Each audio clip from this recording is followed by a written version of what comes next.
Welcome to the Next Gen Environmental Firm, the podcast where we speak with leaders building the future of environmental, land, tree, water, and sustainability driven businesses. Today, I'm speaking with Angela Wilson from Arbor Conscious Tree Service.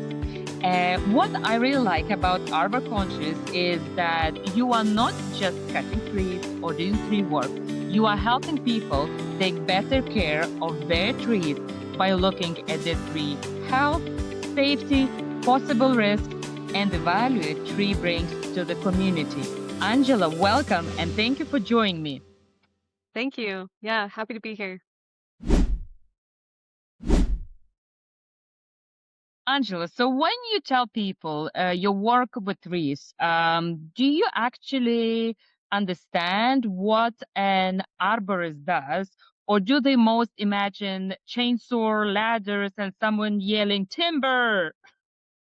Yeah, so I do have to explain to people that there is a difference between a tree service and an ISA Certified Arborist. So the ISA is the International Society of Arboriculture, and they create standards.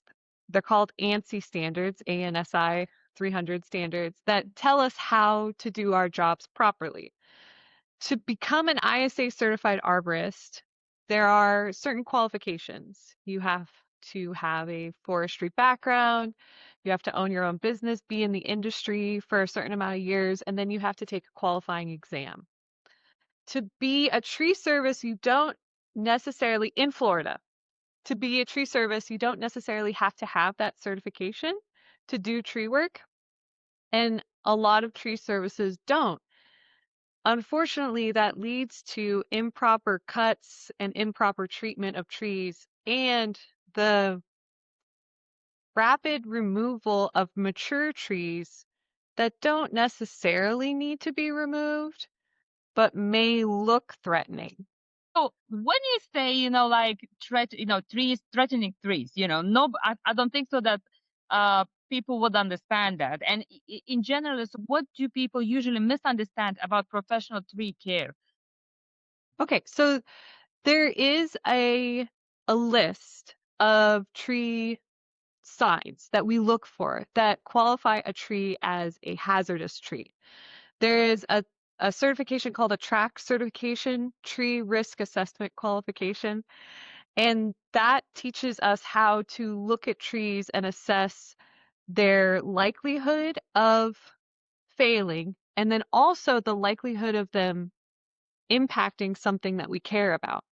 So if you have a older tree and it may have a broken limb, or it may have mushrooms, or it may have cracks, and it's far enough away that it's not within striking distance of your house, your shed, your Right. car, it's over, that tree is fine. The tree doesn't necessarily have to come down just because it has these structural defects. It will probably drop a limb and it will probably break down, but it is providing critical habitat to creatures that can't live anywhere else but dead trees. So knowing when a tree has to be removed and knowing when to leave a tree be is something that only ISA certified arborists can really do. Oh, I bet, because I could not imagine myself looking at a tree and say like, okay, this is something wrong with it. It really has to be specific evaluation and assessment done, right? Yeah. To get at a conclusion. A lot of people see their trees and they're intimidated by the size, the grandeur, and just how large these beings are. But that doesn't necessarily mean that it's a threat to you or your home. It just means that it needs care and it needs to be assessed and looked at by a professional. It's like an old pet that you would bring to a veterinarian and have it checked out to make sure that its health is okay. And that's what arborists do. Arborists check out your trees and make sure that they're healthy, safe, sound. And we also make the call to protect your property. Protecting property is first and foremost. And then encouraging habitat is next. But trees mature trees do a lot, and they're big carbon suckers. And they also, like I said, they provide a lot of habitat, and it takes a long time to become a mature tree. They're like a limited resource. Right, exactly. It's like 40 years plus, the growth, and yet, Yeah. to become this 40 years old tree, it needs, as I said, care throughout the And in whole one lifetime. day, Yeah, you can remove the entire thing. right, right, exactly. So, bit following up on that, can you share a little bit about your role at your company and how you got into this work? Yeah. So how much time do we have? So so I share ownership with my partner, my husband. We are co-owners of Arbor Conscious, but we have like two different roles. So I run the customer service and the estimates and the reaching out to clients, and then he runs the tree service, the actual cutting the trees with the chainsaw. He does that part. We're both ISA certified arborists, and we both bring a different dynamic to our tree service. We met in Alaska. I'm originally from Anchorage. I've worked in the Forest Service up there in the Chugach National Forest, and then I ended up in the Department of Environmental Conservation and working in the Environmental Health Lab. Moved down here and worked for the University of Florida, and then ended up working for the National Council of Air and Stream Improvement, which is a research laboratory for the pulp and paper industry. I was a chemist working on nutrient runoff in silviculture stands. My husband also worked for the Alaska Department of Fish and Game doing remote telemetry for salmon research. And when he came down here, he started working for tree services and quickly moved up to a lead climber. Management changed at the laboratory I was working at, and my husband came to me and offered, like, why don't we start a tree service where we can have more say in what happens? The tree services that he had been working for are very much the production removal tree services. They will Okay. take down a tree regardless of its health or uniqueness or interesting habitat or whatever it is, and they will cut it down for the money and not replace it. And him and I both have deep love for nature. So when we started our tree service, we thought really long and hard about what we wanted our mission to be, what we wanted our name to be, and we landed on Arbor Conscious because we want to be mindful about what we're doing. Like I mentioned earlier, it takes 40 plus years, decades for a tree to Right. fully mature and reach its full size that it can be, and then it can live for centuries. And here we are just cutting them down. So we really tried to quickly become certified arborists and push the right way to do things, and also removing and replacing trees. So in our area, we have rapid decline of a tree called a water oak, a laurel oak, and then there's also these pines that are susceptible to ambrosia beetles. And because of major droughts that we're having, we're seeing more and more mature trees dying. Okay. So our goal is when we remove trees like that, we try to bring in more diversity and bring in something of a different genus, say like a tulip poplar or a sycamore or a maple, something that has a different genus and a different set of hosts, a different set of hosts that it it has living on it, and really try to like diversify our forest, because that's the only way we're going to be resilient to these changes that are happening to us, is if we bring in more diversity. So you just mentioned as well that, let's say, the trees are dying because we don't have enough rain, we don't have So are you bringing like the species that actually resistant to drought, or more within the not infrastructure of the forest, but what could be, what will be new um species coming growing to the forest? So often when we remove like oak tree, we try to bring in like eastern red cedar. These trees are Oh, okay. incredibly drought tolerant. They're very drought tolerant. They're also conifers, right? So they're totally off a different lineage completely, and they can bring a lot of diversity to a person's property. Another drought resistant tree, there's not that many. Yeah. Not yet. Maybe it will come because we might They're need. coming. Yeah, we're gonna need them. Elm trees are really good. Elm trees are very drought resistant. They can withstand oaks, like certain oaks though. Post oaks and pin oaks are pretty good with drought. Shumard oak is okay. I'm looking over here because I have posters of trees over here. Um, and I'm looking at all the ones that are tulip poplars are also pretty amazing, and sycamores. They can grow rocket up to the sky. They are super fast growing trees, and they also have drought resistance. They're less dependent on water. Hollies, hollies, the Ilex Olive. genus. Yeah, those are really drought resistant. Yeah, so like Yapoon hollies are one that we try to plant because that's a native that doesn't need a lot of care, and it stays pretty short. If you plant a tree like a tulip poplar can get 100 feet tall, so you have to have a lot of space for that. But Yapoon ilex or Yapoon holly and Ilex vomitora, they stay under 30 feet, and they produce red berries, and uh, birds really love them. If you're a birder, planting a Yapoon holly can be really beneficial to your garden. Actually, just coming back to your story, how you started, it's kind of there's like it's not everything happens for the reason, right? And when Of course. you think maybe bad happens, maybe issue with the job, and then the ideas comes, and here we are, right? Enjoying Right. what Yeah. you're doing. Yeah, and I enjoyed my time with the council. I've learned a lot, but it just wasn't the right fit for me. I'm meant to be a boss. So There you go. here I am. And you are. being So, the well, being that's the very boss. good. Very good segue. So, in our pre-call, you mentioned that you're wearing many hats. Can you list for me again what hats you're wearing?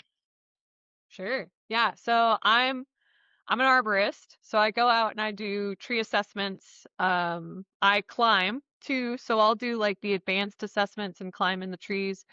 I assist my husband. I'm the groundsman, the groundie, if others don't show up. So I can start a chainsaw and climb a tree.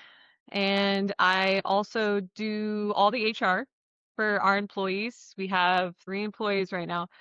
And I'm in charge of insurance and the equipment, making sure that everyone has an insurance card, everyone has registration. And I do the purchasing, the ordering. My husband helps with that. And I also do the advertising. So I'm reaching out. I also do classes. I also Oh my teach gosh. people. I teach people about trees. You'll see me out there in the community, teaching people about how to properly prune their trees.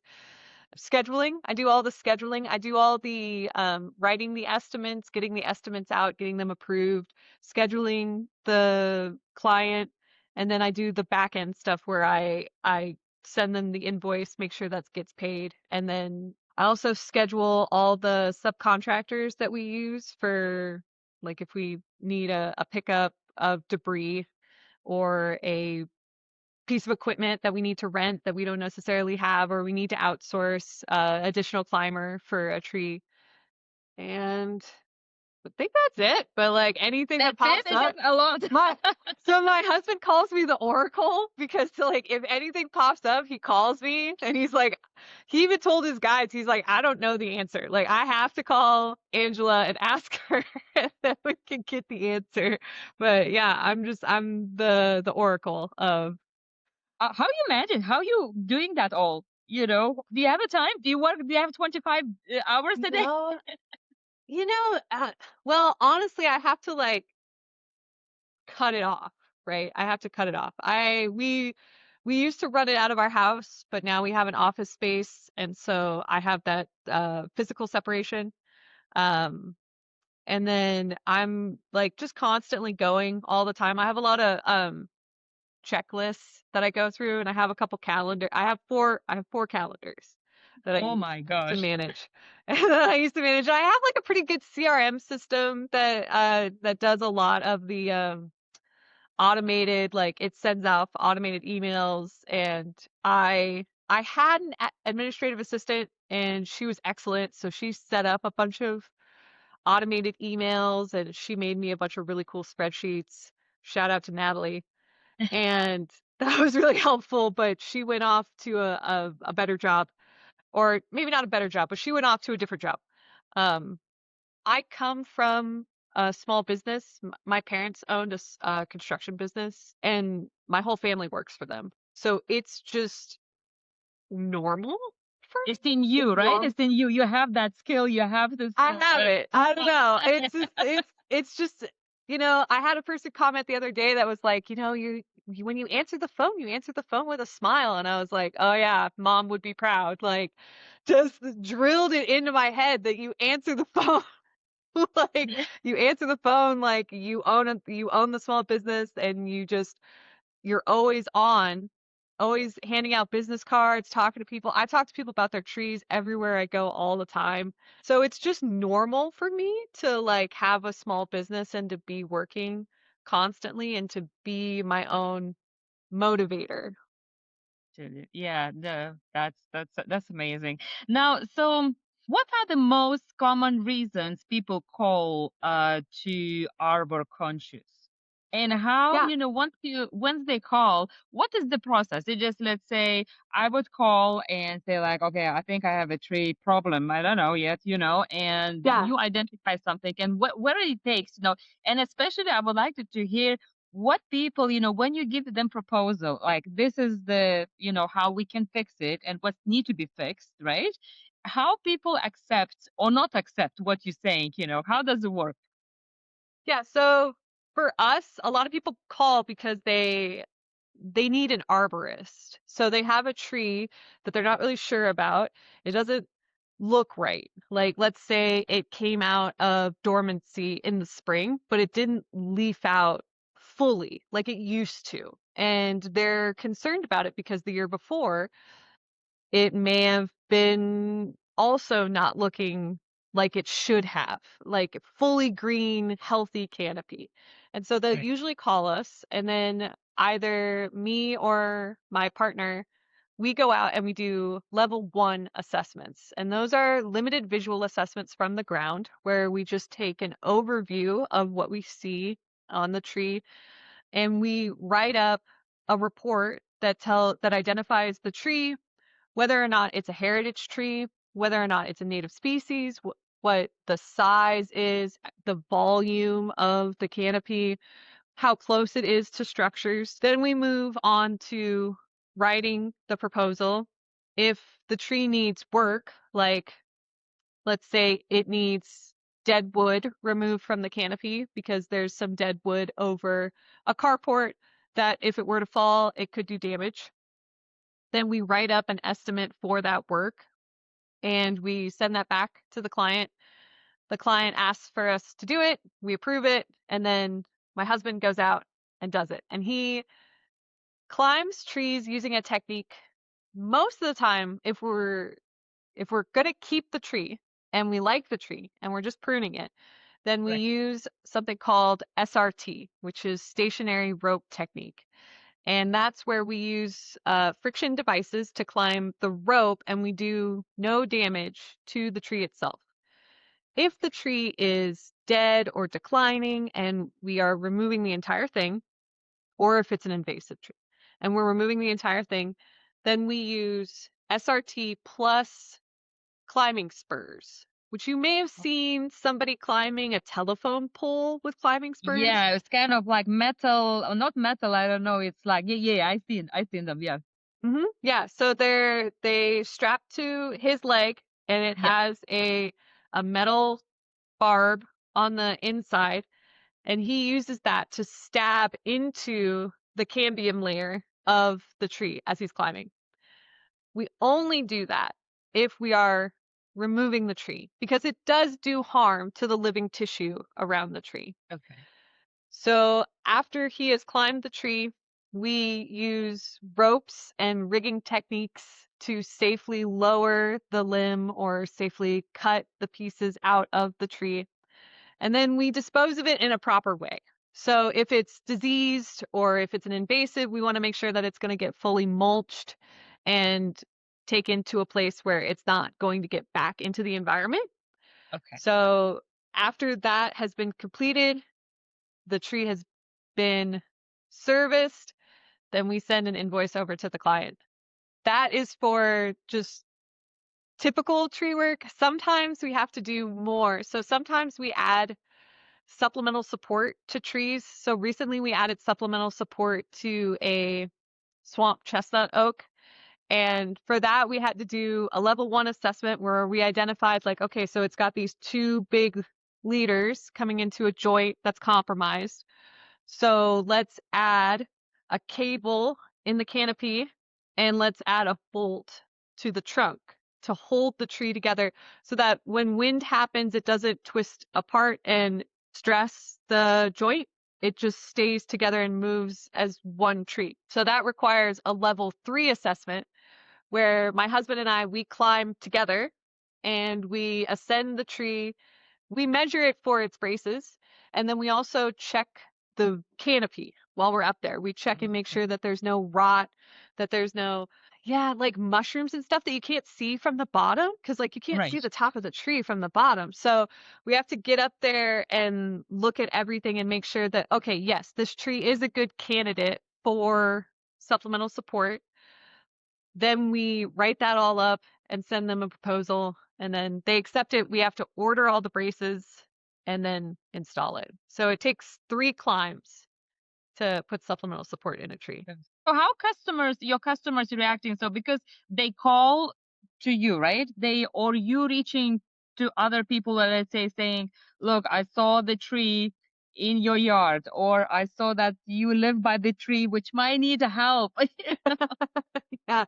So for the most part, people reach out to us. People reach out to us. They see us in the community. They see us at a grow hub or they see us at a community event. Or it's another tree service will refer us because it's beyond their scope. Okay. Or it's a customer that what we get a lot of is people that love their trees, absolutely love them, but they don't know how to manage them because Right. just like everything else, it needs active management. Just like a house, you have to paint it, you have to redo the plumbing sometimes. So they know that their trees need management, but they don't know how. And so they'll reach out to us and call us, and then we go out there and we start with that level 1 assessment. We'll look at all their trees and we point out what's hazardous and we point out like, oh my goodness, you have this unique Eastern cottonwood. Like, that's super cool. I don't see too many of those. Or, oh, you have an American basswood. Amazing. Or like, this should be flowering. This tree is a gem that you have like covered in vines and tucked away in the understory. And if we were to remove everything and give it some fertilizer and open up the canopy, then you would have beautiful flowers next spring. So let's get on that plan. And for the most part, people reach out to us. I don't necessarily tell people that their trees are a problem. Like, I will for my friends. I will for my friends, or like my neighbors and stuff, I'll go around and tell them. But for the most part, I try not to impose my knowledge onto others. I try, Well, you are the expert. You're the expert. yeah. Well, I don't know. Would you like your mechanic to tell you that your car doesn't run right? Like, you got to I not. would actually. I would, because like just the trust, the what they want to do is a True. trust is genuine or not. So when you do all of that, right? So what is the one hardest part of running a tree care company that people probably do not see? So the hardest part of running a tree care company is, can I give you two? Can I give you two? Yes, please. Okay, so the first one is people don't generally understand trees, and they're also pretty blind to their trees. So Okay. often we get called when it's too late. And we could have intervened earlier, but unfortunately, because they just didn't realize that they had a tree that was declining in their backyard until it started dropping limbs, now we have to remove it. It's too late. Um, so that's one thing is people just don't really see their trees. And then if they do see their trees, they don't understand them. So some trees, when they drop a limb, it's not a big deal. It's just what they do. Right. Like a sweet gum, liquid dunbar stratifolia, they will drop limbs when they experience a drought or if their roots are damaged. So that's another thing people do not, they see up, they don't see down. That. So a tree drops a limb, it's scary. And then they automatically think like, okay, let's prune all the limbs off the tree. And it's like, well, actually, let's improve the soil around the roots so that the tree doesn't drop any more limbs. And let's keep as many limbs on the tree as we can. So that's one thing. And people don't understand too, sometimes trees, they'll grow these sprouts like out of the trunk when they're Right. stressed out. And that's the tree's stress response to something else. And what people will do is they'll just come and cut all those sprouts off and just lollipop the tree into a storybook tree, like this. Um, Yeah. but that just exacerbates the problem. And you really need to address the problem of the tree. And then the second thing that's really hard about running a tree service here in Florida specifically is insurance. Insurance is really hard to get. There's only two insurance companies left that will cover us, and that's just our liability insurance. There's only one that'll do the commercial auto, and there's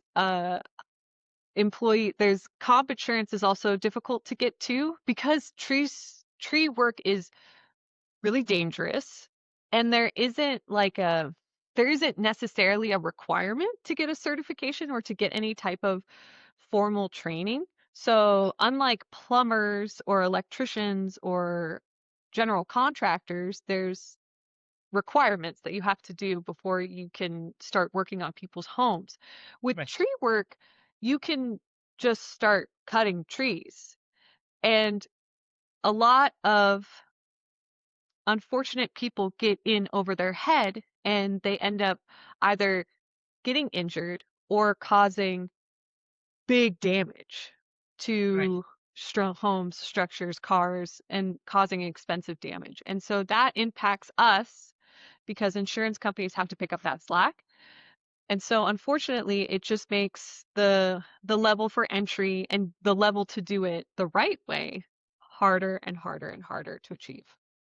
Yeah, I didn't realize that yes, but I listening you talking about what you do and how you do, I was like, that is dangerous, and things happens, and and yes, and you work with the communities next to the house, next to the road, next to many things, so it's really dangerous and unpredictable as well. So I'm not surprised, but at the same time, the service what you do is needed.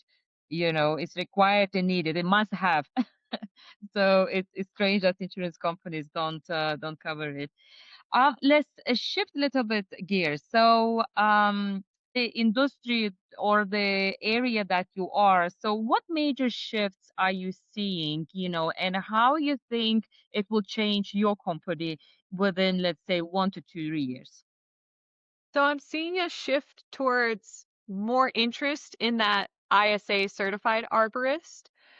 I was talking to the county arborist today, and he was talking about how they're looking to share a database that has accredited ISA certified arborists in the area listed so that they can refer citizens to that so that the right people get the right tree service. Right now they tell people to go to the Trees Are Cool website and you can search for ISA certified arborists in your area. And I've read articles, of course, they're printed by the ISA, so they're gonna say that it's becoming more and more important. But I truly believe that as trees become a limited resource and as our urban environments become more dense and warmer, that trees will have a higher and higher value. And tree services are going to have to get on board with the standards. They're going to have to get on board with doing the certification and having the references, the ANSI 300 references, but it has to come from the consumer. It has to grassroots, unfortunately. It's not going to come in Florida. It's not going to come top down. Like there's not going to be regulation that makes it happen. It has to come from the homeowners requiring their contractors to be on the up and up. No, I'm hearing that because it's like, but still, let's say if there would be regulations in place saying if you have a tree in your yard, you have to take care, blah blah blah, right? It could that will as well significantly increase need of such service too. So if I talk to you 1 year from now, what success would look like for you in your company? Physical success would be a larger space where we can include both our kind of marry both halves. Because right now, my husband has the equipment and the groundy crew meet at a yard where all of the trucks and the tractors and everything and all the equipment is at. And I meet with the estimator and the administrative assistant at our office space. So physically marrying those two together in one shop with a bay and an office would be tremendous for us and tremendous growth. Also having additional crew. So I'm looking for an administrative assistant. So hiring more, probably right now we have three, probably two more people. So having a team of 7 instead of just a team of 5. And then for me also being, I know it's probably kind of egotistical, but I'm starting to get recognized as like the tree lady in town. And so if I can be the the arborist that people call, I mean, there's always going to be the county arborist and the city arborist and those municipal representatives that people should call first. But if we as a company can be recognized as a mindful tree service that people call not because they want the lowest bid, but because they want quality tree work that cares about the future of our green space, then I would be happy and I would consider that a success. Oh, I like what you say, the tree lady. I think that's a big compliment because they associate as well as they know. So if they're like, oh, I need to take care of the tree, I know tree lady. Yeah, I know a tree lady. Yeah. So I've done some classes and like with kids. And yeah, they call me the tree lady when I'm doing classes with kids. So Oh, that's so sweet. That's so sweet. And I have a last question. It's usually my favorite question as well. If you had a magic wand and could remove one bottleneck, and we talked about insurance, let's say ignore insurance for the moment. Okay, I've talked about it enough. Yeah, from the business this year, what would you remove? So I'm having a hard time finding people. People is my problem. People. Is that the It's hard. experience? Is that experience, or is the people It's wanted to work, or what's that? so it's sure they want to work. So like in context here, context is everything. When we put out a post that we're looking for a groundie, we get a lot of applicants that it's their last choice. They Okay, have no other options. And what I would like to see is more skilled labor in the arboriculture sphere.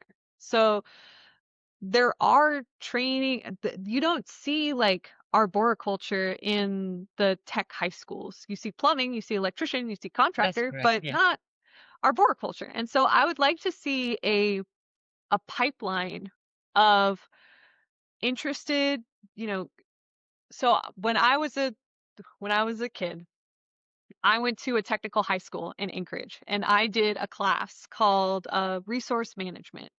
And they got me out on a fire line working for the Forest Service. And then I ended up working for the Department of Forestry and I did a lot of forestry work in Alaska.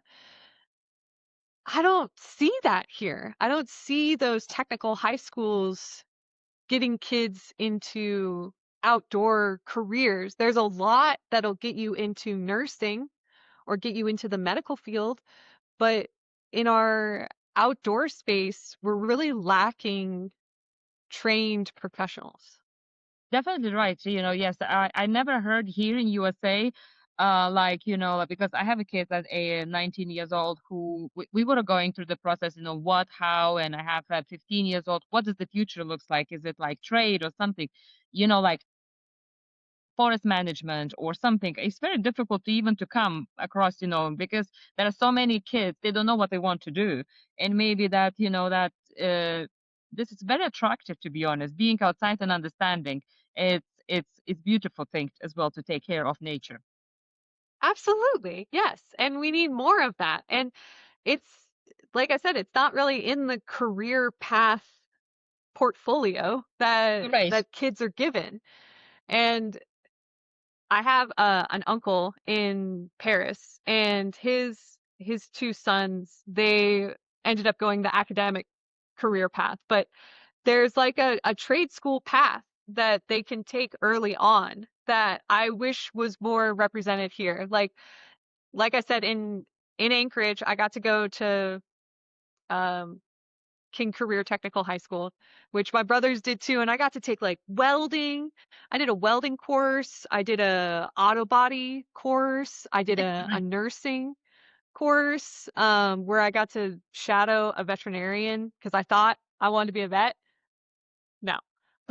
I did natural resource management. They had photography. They had a lot for um the railroad industry and the cruise industry and would, get kids into that. And so I think we need more of that for kids that don't necessarily want to jump into a 4-year degree that they don't have any plan of what they're going to do with it.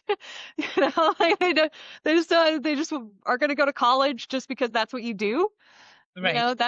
That's a dangerous like path that you could lead you to a bunch of debt. So Exactly. it would be nice to see more mentorship with forestry, and there's lots of opportunity there. We here in Florida, I mean, I'm right next to the Ocala National Forest, and there's like the Wakasasa National or Wilderness, but there's just not a lot of jobs really in those departments. So Right. Right. When urban it's needed. forest. Let's Yes. do the urban forest. Like let's get into the urban forest. Exactly. What That's to super add to the important list? too. Yeah, I mean, Shoot, it would have been cool if an arborist came to my class when I was in high school. That would have been super dope. And if she was awesome and spoke about climbing in trees, I think I would have been interested in that too.